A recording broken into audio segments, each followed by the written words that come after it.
Hello again, it's Lisa Michelle. I'm going to create a series of demonstrations for you where we'll be covering the formal elements of art. So there's 7 different formal elements of art. They are line, tone, shape, form, texture, colour and pattern. And each demonstration video is going to cover a different formal element. So if you get your sketchbook ready and your materials and have everything laid out, you can work alongside me if you like. Firstly, I'm going to introduce you to the basics of line.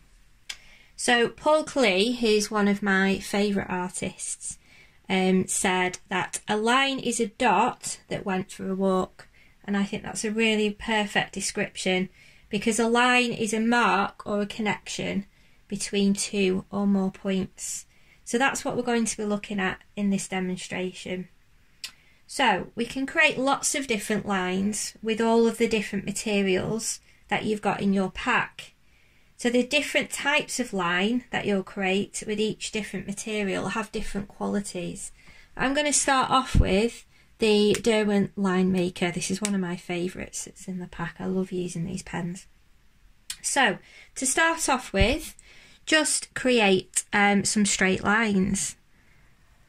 So very simply, from one point to the next, you're taking your pen on a journey to create a straight line. Next, we can do dotted lines, like that. There's also dashed lines as well. Wavy lines, curved or jagged. Okay, so each of the different materials will create those different marks, those different types of lines, but they will all have different qualities. So for example, you could use your oil pastels just in the same way that you did with your line maker, and the oil pastel will create straight lines, but it will have a slightly different quality to it because it's a different material. So why don't you now have a play with those different materials in your pack and see what kind of different marks you can make with them, and try out the different types of line. So by using those different types of lines, we can also create different types of marks and different mark making techniques. So again, using the fine liner pen, let me demonstrate to you those different types of mark making techniques. So you've got hatching. First of all, hatching is a series of straight lines that run parallel, just like that.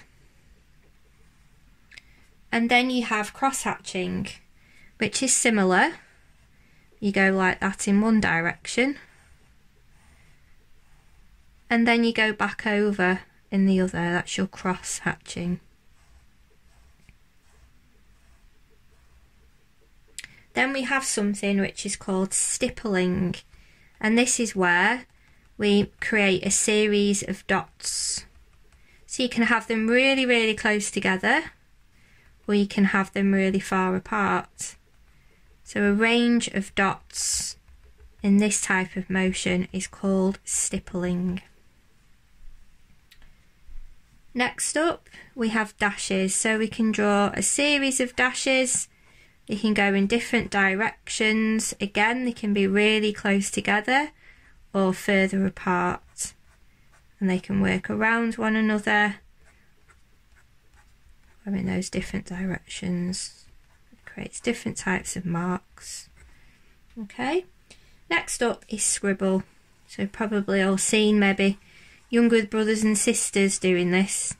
It's one of the first sort of actions that we learn in drawing as a child. We can get some really nice effects.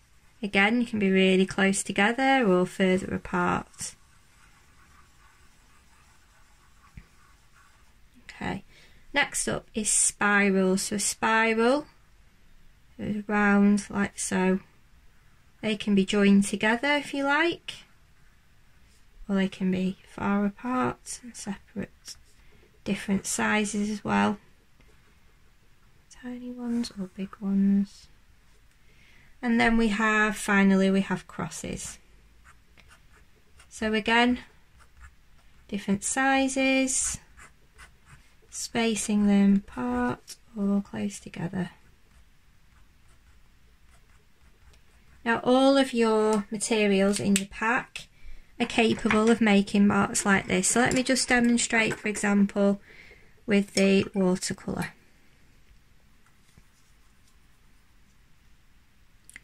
So we could do hatching with the watercolours as well. Again, you just get a different quality of mark from the paintbrush, and you can see the contrast to that with the line maker pen.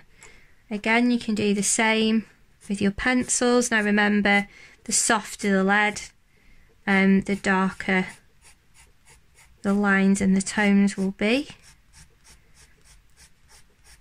And that'll create different effects for you. And the same again with the oil pastels.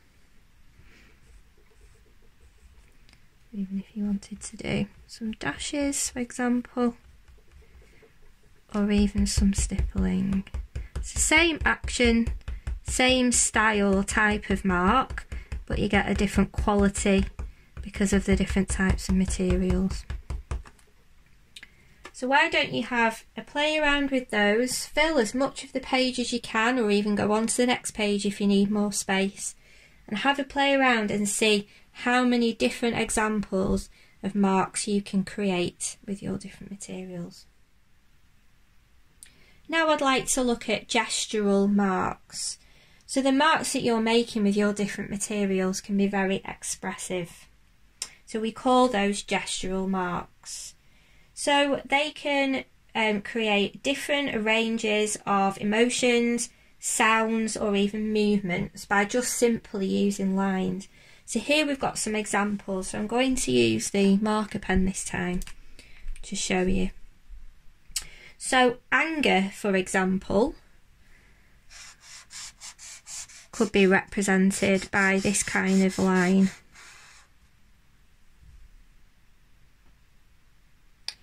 A loud noise could be like this, or fast movements. You may well have seen maybe in cartoons where they use line to accentuate the movement in the image. Equally excitement, so something like, like a firework going off. Very similar to the loud noise. Excitement can be very loud. And then we have confusion, so like the scribbles again, I'm like, oh gosh, being a little bit unsure of what's going on, and the head's a little bit mushy. Okay, so there are the different examples there of how you can use your marks to be gestural, to be very expressive. So again, try out your different materials and see which materials lend themselves well to different marks and different emotions and gestures. Okay, so now we should have a few pages in your sketchbook where you've started to explore line. So we have different types of lines, we have mark making with lines, and then we also have the gestural marks and the more expressive side of line.